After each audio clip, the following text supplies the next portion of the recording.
श्री गुरुदेव दत्त. श्री गुरुवे नमः. काषाय वस्त्रं करदंडधारिणं कमंडलू पद्मकरेण शंखं चक्रम गदा भूषितभूषणाढ्यं श्रीपादराजं शरणं प्रपद्ये. श्रीपादराजं शरणं प्रपद्ये. आपल्या भारतवर्षामध्ये भगवंताच्या अनेक अवतारांच्या राशी होऊन गेल्या, परंतु यामध्ये दत्तात्रय मात्र भक्तांच्या रक्षणासाठी सदैव या भूतलावरती आजही वास्तव्य करतात. स्मरण करताच प्रत्यक्ष येऊन भक्तांचे अभिष्ट पूर्ण करतात, म्हणूनच त्यांना स्मरणगामी असे म्हणतात. कृतयुगात अत्री आणि अनुसया यांच्या तपश्चर्येने प्रसन्न होऊन अवतार घेतला. त्यानंतर भूतलावरती दत्तभक्तरूपी कल्पवृक्ष संवर्धित केला. तर दत्तात्रयांचा प्रथम अवतार म्हणजे पूर्व गोदावरी जिल्ह्यातील पीठिकापुरम येथे झाला. इसवी सन 1320 मध्ये भाद्रपद शुक्ल चतुर्थी म्हणजेच गणेश चतुर्थीच्या दिवशी भारद्वाज गोत्रोद्भव महर्षी खंडीगोटा अप्पलराज शर्मा तथा अखंड सौभाग्यलक्ष्मी महाराणी सुमती देवी यांच्या पोटी झाला.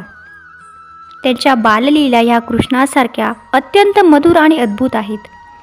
पीठिकापुरम येथे 16 वर्ष तर कुरवपुरात 14 वर्ष अशा अवघ्या 30 वर्षांच्या कालावधीत अद्भुत असे लीलाचरित्र दाखवून स्वभक्तांना इह परलोकातील शाश्वत सुख प्रदान केले. भगवान दत्तप्रभूंच्या लीला अलौकिक आहेत, आतापर्यंत कधी न ऐकलेल्या आणि अपूर्व आहेत. महालय अमावस्येचा दिवस होता. राजशर्मा पितृश्राद्धाच्या तयारीत होते. दारासमोर भवती भिक्षाम देही असा आवाज ऐकला आणि त्या अवधूताला सुमती महाराणीने भिक्षा घातली. काही मागणे माग असे म्हणणाऱ्या अवधूताला सुमती म्हणाली, बाबा, आपण अवधूत आहात. आपले वाक्य म्हणजे सिद्ध वाक्यच आहे.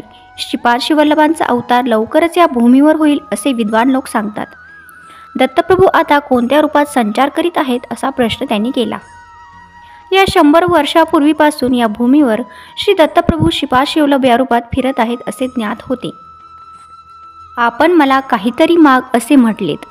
मला श्रीपाद श्रीवल्लभांचे रूप पाहण्याची फार तीव्र इच्छा आहे. हे शब्द ऐकून त्या अवधूताने भुवने दणादून जाण्यासारखे भूकंप आल्यासारखे विकट हास्य केले. सुमती महाराणीला तिच्या सभोवतीचे समस्त विश्व एका क्षणातच अदृश्य झाल्यासारखे वाटले. समोर 16 वर्ष वय असलेला सुंदर बालक यतीच्या रूपात प्रकट झाला आणि म्हणाला, आई, मीच श्रीपाद श्रीवल्लभ आहे, मीच दत्त आहे. अवधूतांच्या रूपात असताना श्रीवल्लभांचे रूप पाहण्याची इच्छा व्यक्त केलीस. ती इच्छा पूर्ण करण्यास तुला श्रीपादवल्लभांच्या रूपात दर्शन दिले. श्रीवल्लभांच्या रूपात असलेला मला कोणतीही मागणी तू मागू शकतेस. तू मला जेवू घालून तृप्त केलेस. जे मागशील ते वरदान द्यावे अशी इच्छा आहे. त्यामुळे निसंदेहाने तुझी इच्छा मला सांग, मी न चुकता ती पुरवीन. ती दिव्यमंगल मूर्ती पाहून सुमती महाराणीने त्यांचे दर्शन घेतले. श्रीवल्लभाने सुमती महाराणीला उचलून उभे केले व म्हणाले, आई, मुलाच्या पाया पडणे अयोग्य आहे. याने मुलाचे आयुष्य क्षीण होते. तेव्हा सुमती माता म्हणाले, श्रीवल्लभ प्रभू, आई म्हणून बोलावलेस. आपले हे वाक्य सिद्ध वाक्य आहे, तेच बोल खरे करावे. तू माझा मुलगा म्हणून जन्मास यावे. यावर श्री दत्तप्रभूंनी तथास्तु असा आशीर्वाद दिला व म्हणाले, श्री श्रीपादवल्लभ या रूपाने तुझ्या गर्भात येईल. श्रीपादांच्या जन्मानंतर सतत 18 दिवस ज्या जागेवर त्यांना निजवत असत त्या जागी एक 3 फणांचा नाग आपला फणा उभारून बाळावर छाया करीत असे. श्रीपाद प्रभू मातेच्या गर्भातून साधारण बालकाप्रमाणे जन्मास न येता ज्योती स्वरूपाने अवतरले होते. जन्म होता क्षणीच महाराणी सुमती मूर्छित झाल्या. प्रसूतिगृहातून मंगलवाद्यांचा ध्वनी येऊ लागला. थोड्या वेळात आकाशवाणी झाली व सर्वांना बाहेर जाण्याचा आदेश झाला. श्रीपादांच्या सानिध्यात 4 वेद, 18 पुराणे आणि महापुरुष ज्योती स्वरूपाने प्रकट झाले व पवित्र वेद मंत्रांचा घोष बाहेर सर्वांना ऐकू येऊ लागला. सर्वत्र शांतता पसरली. या अद्भुत घटना बापणाचार्यांना सुद्धा अगम्य आणि आश्चर्यकारक वाटल्या. श्रीपाद प्रभूंच्या बाललीला सगळ्यांना अचंबित करणाऱ्या होत्या. श्रीपादांचा गणेश चतुर्थीस अवतार झाला हे विशेष आहे. लाभ हा गणेशाचा पुत्र एका युगात लाभात महर्षी या नावाने नावाजला होता. तोच श्रीकृष्ण अवतारात नंद या रूपाने जन्मास आला.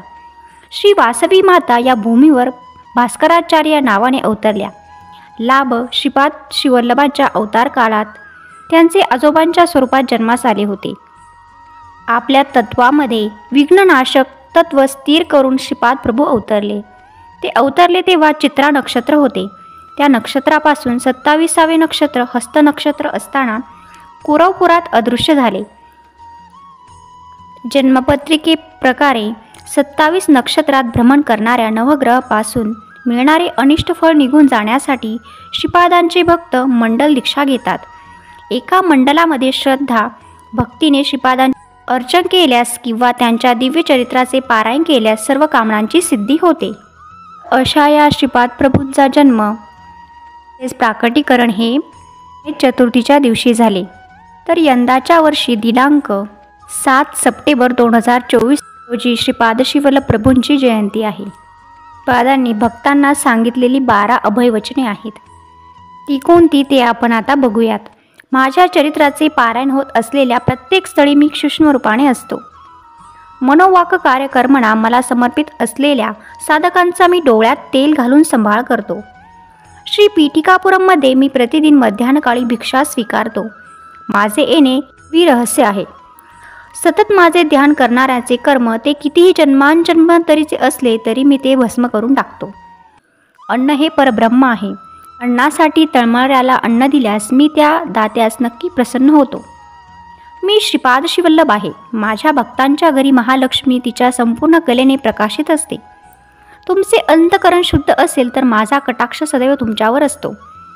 तुम्ही ज्या देवता स्वरूपाची आराधना कराल त्या सद्गुरूंची उपासना कराल ती मलाच प्राप्त होईल. तुम्ही केलेली प्रार्थना मलाच पोचते. माझा अनुग्रह आशीर्वाद तुम्ही आराधलेल्या देवतेच्या स्वरूपामध्ये तुमच्या सद्गुरूद्वारे मी तुम्हाला देतो. श्रीपाद श्रीवल्लभ म्हणजे केवळ नामरूपच नाही, सकळ देवता स्वरूप समस्त शक्तींचे अंश मिळून माझे विराट स्वरूप अनुष्ठाद्वारेच तुम्हाला समजू शकेल. श्रीपाद श्रीवल्लभ हा माझा संपूर्ण योग अवतार आहे. जे महायोगी महासिद्ध पुरुष माझे नित्य ध्यान करतात ते माझेच अंश आहेत. तुम्ही माझी आराधना केली तर मी तुम्हाला धर्ममार्गाचा कर्ममार्गाचा बोध करतो. तुम्ही पतित होऊ नये म्हणून मी सदैव तुमचे रक्षण करतो. ती नृसिंह सरस्वती हे जरी गुरुचरित्राचे नायक असले तरी त्यांच्या पूर्वावतार म्हणून विख्यात असलेले श्रीपाद श्रीवल्लभ यांच्या चरित्रातील काही ठळक घटनाच सरस्वती गंगाधरांनी गुरुचरित्रात सांगितले आहेत. अध्याय 5, 8, 9 या 4 अध्यायात त्या आढळतात. विशेष म्हणजे गुरुचरित्रात अन्यत्र कोठेही श्रीपाद श्रीवल्लभांचा नामोल्लेख नाही. ग्रंथकर्त्यांचा हेतू प्रामुख्याने श्री नृसिंह सरस्वतींचाच अगम्य लीला वर्णन करण्याचा असल्यामुळे श्रीपाद श्रीवल्लभांची माहिती गुरुचरित्रात केवळ पूर्वपीठिका सांगण्यापुरतीच आलेली आहे. श्रीपाद श्रीवल्लभ स्वामी महाराजांच्या अवतार कार्याचे कारण सांगणाऱ्या ओव्या श्री गुरुचरित्रातील 49व्या अध्यायात आल्या आहेत. या ओव्यांप्रमाणे श्रीपाद श्रीवल्लभ स्वामी महाराजांचा अवतार याचे कारण एकच आहे की जगामध्ये कलियुगामध्ये विपरीत ज्ञान वाढू लागले. याचा परिणामाने आत्मज्ञान प्राप्तीच्या मार्गावर अंधळा आणि बहिरा असल्याप्रमाणे भक्तांची अवस्था होऊन कोणास काहीच कळेनासे झाले. पापाचा आणि दुराचाराचा भार भूमीवर वाढू लागला. या भक्तांना गुरु शिष्य परंपरेच्या आधारे उपासनेचे मार्गदर्शन होऊन त्याद्वारे गुरुप्रसादाचा लाभ होऊन कैवल्यपद मिळावे म्हणून परम कृपाळू श्री दत्तात्रय अवधूत महाराजांनी जणांचा उद्धार करण्यास या भूमीवर अवतार घेतला. आजही श्रीपाद श्रीवल्लभ प्रभूंची जयंती मोठ्या थाटामाटाने पीठिकापुरम येथे साजरी होते आणि श्रीपाद प्रभू येथे हजेरी लावतात. तर आपण या दिवशी सिद्धमंगल स्तोत्र, त्याचसोबत घोरष्टक स्तोत्र, श्रीपाद श्रीवल्लभ चरित्रामृत या कोणत्याही ग्रंथाचे किंवा पारायण करू शकतो किंवा हे पठण करू शकतो. आणि अशा या परब्रह्म स्वरूप श्रीपाद श्रीवल्लभ प्रभूंची जयंती आपण पवित्र मनाने त्यांचे स्मरण करत साजरी करूया. तुम्हा सर्वांना या जयंतीच्या खूप खूप मनापासून स्वामीमयाच्या शुभेच्छा.